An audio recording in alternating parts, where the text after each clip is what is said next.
నమస్కారం. Big TV ప్రేక్షకులందరికీ కూడా దసరా శుభాకాంక్షలతో మనం శ్రీదేవి వైభవం అనేటువంటి విషయాల గురించి తెలుసుకునే ప్రయత్నం చేద్దాం. సర్వమంగళ మాంగళ్యే శివే సర్వార్థ సాధకే శరణ్యే త్రయంబకే గౌరీ నారాయణి నమోస్తుతే. అమ్మవారి యొక్క నవరాత్రులు పురస్కరించుకుని మనం అమ్మవారికి సంబంధించినటువంటి ఒక్కొక్క రోజు ఒక్కొక్క అలంకారము అమ్మవారిని మనం చేసుకుంటూ అమ్మవారి ఏ రోజున ఏ అలంకారంగా దర్శనమిస్తుందో దాని విశిష్టతని తెలుసుకోవటమే ఈ దేవి వైభవం యొక్క విశేషత. అలాంటి గొప్పదైనటువంటి అమ్మవారికి సంబంధించినటువంటి అనేక ముఖ్య విషయాలని మన బిగ్ టీవీ ప్రేక్షకులందరికీ కూడా ఇక్కడ తెలియచేస్తున్నాం. ఇప్పుడు మనం ఈ దేవీ వైభవంలో ఏ రోజు ఏ అమ్మవారికి ఏ విధమైనటువంటి వస్త్రధారణ, ఏ రకమైనటువంటి పుష్పాలతో పూజ చేస్తే ఆ అమ్మవారి అనుగ్రహానికి మనం పాత్రలమవుతాము, అలాగే అమ్మవారిని ఏ విధంగా పూజించాలి అనేటువంటి విషయాలన్నింటినీ కూడా తెలుసుకుందాం. మహిషాసుర మర్దని లేదా కాళికాదేవిగా మనకి దర్శనమిస్తుంది కొన్ని చోట్ల అమ్మవారు. కాళి అనగానే చాలామంది భయపడిపోతారు. కారణం అమ్మవారి రూపం అలా ఉంటుంది. ఎందుకంటే అన్ని శరీరం అంతా కూడా ఆవిడ ఒక రకమైనటువంటి నల్లని నిగనిగలాడిపోతూ ఉంటుంది అమ్మవారి కాళికాదేవిని. కాళికాదేవిని చూడాలన్నా కూడా చెయ్యాలన్నా కూడా ఎంతో ఆనందంగా చేయాలి. కాళిక అంటే కూడా ఆవిడ మనకు తీవ్ర దేవత కింద చెప్పబడింది. కానీ కాళికాదేవిని కనుక మనం పూజ చేసినట్లయితే నిరంతరము కాళీదేవి మనతో మాట్లాడుతూ ఉంటుందిటండి. అలా మాట్లాడిన వాళ్ళల్లో గొప్ప మహాపురుషుడే రామకృష్ణ పరమహంస. వారు కాళీదేవితో నిత్యము కూడా మాట్లాడుతూ ఉండేవారు. కాబట్టి అలాంటి శక్తి కూడా లభిస్తుంది. కాళీ సాధన చేస్తే కనుక అలాంటి శక్తి మనకు లభిస్తుంది. ఈ కాళికాదేవికి నలుపు వర్ణం అంటే ఇష్టము. నీలం కలర్ కానీ నలుపు రంగు కానీ వస్త్రాన్ని ధరింప చెయ్యాలి. అందుకనే మన వాళ్ళు ఎప్పుడు కూడా నలుపు రంగు వస్త్రాలను ధరింపు చేయడానికి ఇష్టపడరు. ఎందుకంటే నలుపు అందరినీ ఆకర్షింప చేస్తుంది, తద్వారా దృష్టి దోషం వస్తుంది. కానీ ఇక్కడ అమ్మవారు ఎందుకు నలుపు వస్త్రాన్ని కట్టుకుంది, ఎందుకు నల్లగా కనిపిస్తుందంటే రాక్షసులందరి యొక్క చూపు ఆవిడ మీదకి రావాలి. ఆ వచ్చినప్పుడు అందరూ దగ్గరకు వస్తారు. వచ్చినప్పుడు టక అక్కడ ఆ మహిషాసుడికి సంబంధించిన సర్వసైన్య సంబంధించిన రాక్షసులందరినీ తురించి వేయాలి అమ్మవారు. ఈవిడ అక్కడికి వెళ్ళటం కాదు, వాళ్ళందరూ ఈవిడి దగ్గరికి వచ్చేస్తారటండి. అది కాళికాదేవిలో ఉన్న గొప్ప శక్తి.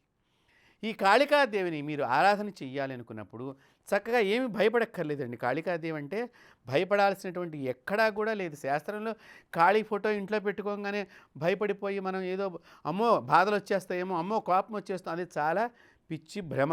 దేవతలు ఎప్పుడు కూడా మన క్షేమాన్ని కోరటానికే ఉన్నారు.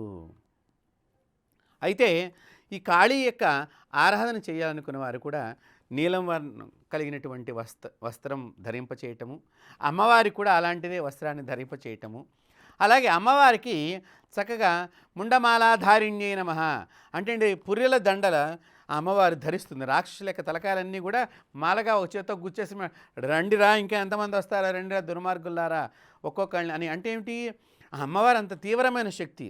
మీరు బాగా గుర్తుపెట్టుకోండి, కాళీదేవత సంసారాలని కాపాడేటువంటి దేవత కింద చాలా అసలు కాళీ చరిత్రలు చాలా చెప్పబడి ఉన్నది.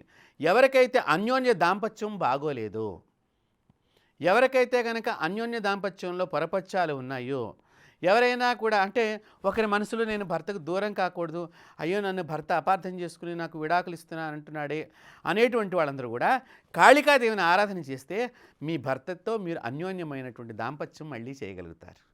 తద్దోషం తొలగిపోతుంది.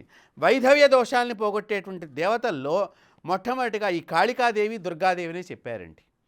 స్త్రీలు కనుక ఈ వారి జాతకంలో కనుక అలాంటి దోషం ఏదన్నా ఉంటే కనుక ఈ కాళీదేవి యొక్క ఆరాధన చెయ్యాలి. ఈ కాళీదేవతకి చక్కగా నువ్వులు వేసినటువంటి పిండి వంటలంటే బాగా ఇష్టము.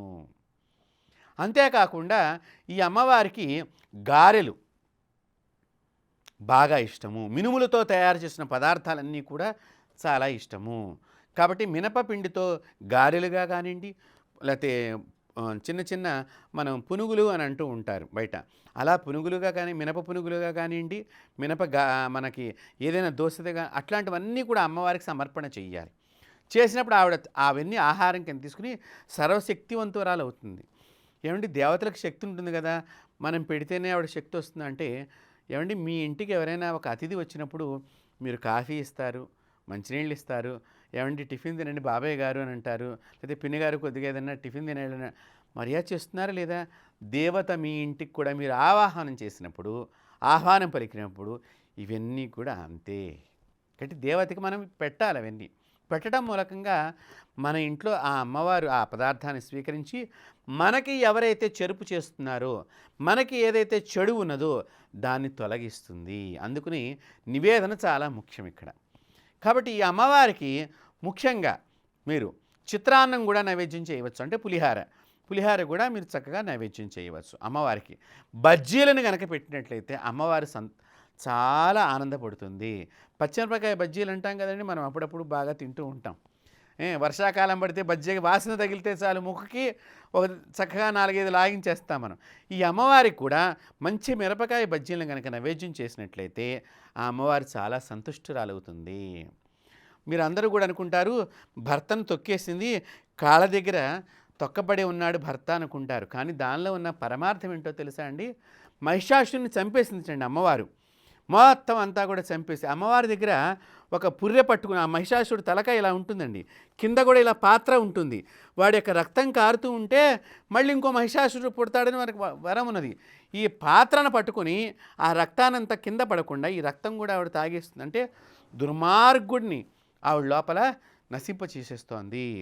కాబట్టి అలాంటి ఆవిడకి తీవ్రమైనటువంటి మంటెక్కాలని అంటాం కదా, మంటెక్కితే కానీ వాడు పని చేయడం అని అంటాం చూసారా, ఆ మాదిరిగా పచ్చిమిరపకాయ బజ్జీలు కనుక మనం వాడికి పెట్టినా ఆవిడ చాలా సంతుష్టురాలవుతుంది ఆ దేవత.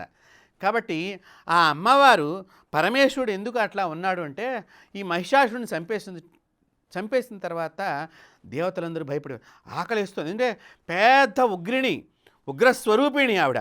ఈ ఉగ్రస్వరూపిణిగా మారిపోయినప్పుడు ఆవిడని దేవతలు తట్టుకోలేకపోతున్నారు. అప్పుడు నిదానంగా పరమేశ్వరుడి దగ్గరికి వెళ్ళి, ఎప్పుడు కూడా పాపం పరమేశ్వరుడు బోలాశంకరుడు అని కారణం ఏంటంటే అప్పుడెప్పుడు ఆ వాసుకుని కట్టి అక్కడ పాలకడలు చిలికినప్పుడు ఆ విషం కక్కుతుంటే నా పరమేశ్వరుడే పాపం ఆ విషయాన్ని పుచ్చుకున్నాడు. విష్ణుమూర్తి పుచ్చుకోలేదు, బ్రహ్మదేవుడు పుచ్చుకోలేదు.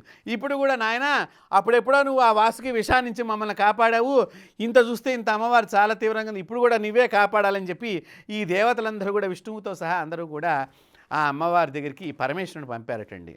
అమ్మవారేమో అంత తీవ్రమైనటువంటి పెద్ద రూపం కింద ఉన్నది, పరమేశ్వరుడేమో చిన్నగా అమ్మవారి పాదాల దగ్గర ఉన్నట్టండి. అప్పుడు వెళ్ళి అమ్మవారి దగ్గరికి వెళ్ళి ఇలా దోశలు పెట్టి అమ్మా భిక్షాందేహి అని అన్నట్టండి. ఆవిడ చూసుకోక పొరపాటుని కుడికాలుతో ఇలా ఒక్కసారి నెసిరి పరమేశ్వరుడు పడిపోయేటండి. పడిపోయి ఆమె అడుగు కాస్త ఆ వేసి అడుగు కాస్త ఆయన ఇలా పడిపోయాడేమో, తూర్పు వైపుకు తలకాయ పడిపోయి ఆ గుండెల మీద కరెక్ట్గా అమ్మవారి పాదం పడిందిటండి. పడంగానే ఆ పాదాన్ని పట్టుకుని ఆ ఉగ్రశక్తిని అంతా కూడా మళ్ళీ ఆయన తనలో ఐక్యం చేసుకున్నాడు. ఆ ఐక్యం చేసుకున్న రూపమే కాలభైరవుడు. కాబట్టి ఈ కాళికాదేవి అప్పుడు తన శక్తి తగ్గిపోయిన తర్వాత ఏమిటో కింద పాదం దగ్గర మెత్తగా తగులుతోంది ఏంటా అని చూస్తే అయ్యో నా భర్తను నేను తొక్కానా అని చెప్పి నాలిక అలా కొరుక్కున్నట్టుగా పెడుతుంది అమ్మవారు. అందువల్లనే తప్ప కాళికాదేవి భర్తను చంపేటువంటి లేకపోతే భర్తను తొక్కేటువంటి దేవత కిందనో మనం చూడకూడదు. అది మన అజ్ఞానానికి చిహ్నం అవుతుంది. కాళీ దేవతను కనుక ఎవరైతే ఆరాధన చేస్తారో క్యాన్సర్ లాంటి రోగాలు కానివ్వండి, చేతబడి బాణామతి ప్రయోగాలన్నీ కూడా సంహరింపబడతాయి.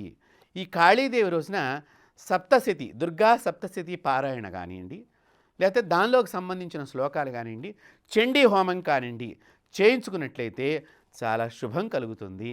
ఈ అమ్మవారికి నీలానికి సంబంధించిన కలుగులు, అలాగే మన ఇళ్ళ దగ్గర అప్పుడప్పుడు చక్కగా నీలం మనకి చామంతి పూలు కూడా లభ్యమవుతూ ఉంటాయి. అవి శంకు పూలు కూడా నీలం కలర్లో ఉంటాయండి. ఆ శంకు పూలతో కానీ మనం పూజ చేస్తే ఈ అమ్మవారు చాలా సంతుష్టురాలవుతుంది.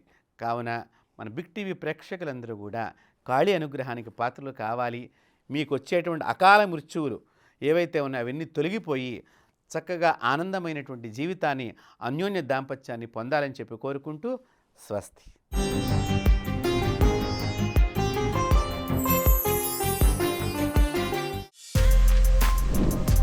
For more videos like this, subscribe Big TV channel.